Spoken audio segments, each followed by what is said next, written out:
So, what is underneath that onesie? A man? An alien? An actual bear? Fake It Till You Make It Art School is made possible with the help of coffee. Tips are greatly appreciated and help keep the show running. Oh boy, today's episode is one that I have been looking forward to.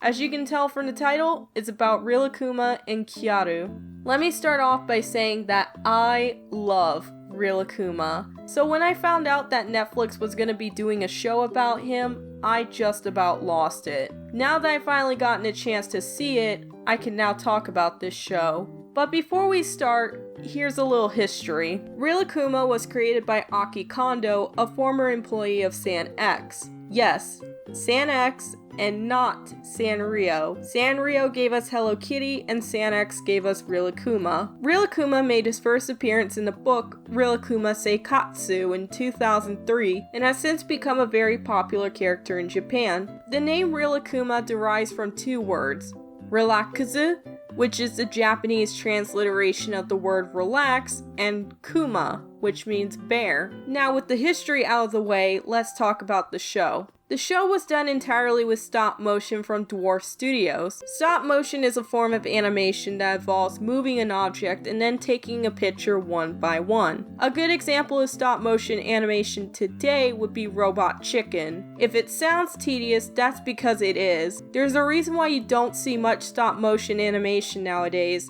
aside from the occasional Leica Studio production.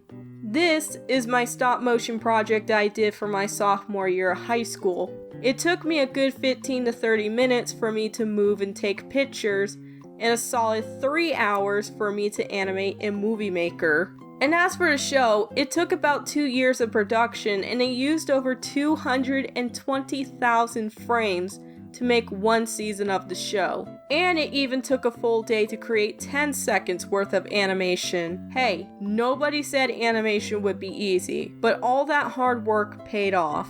You may have noticed I didn't talk about the story, and that's because there is none. Okay, well, there are stories in the show that span through a whole year, but this isn't a show with a plot hanging over it like most modern cartoons are doing nowadays. Each episode has its own self-contained story, similar to shows like Hilda or The Moomins. It's honestly quite refreshing. No offense to anyone who likes shows with an overarching plot, it's just I don't have the time for shows like that and the market is quite saturated. I'm a busy college student who has a life outside of watching or reviewing cartoons, and I'm more of a slice of life kind of person. On top of that, I'm glad that this show lets itself go and becomes chill. It didn't develop Cerebus syndrome like how a lot of cartoons are doing nowadays, and I'm glad. We need more chill shows like this. My favorite episodes from the show are the ones where we're introduced to Tokyo and where the gang meets a dead girl. No,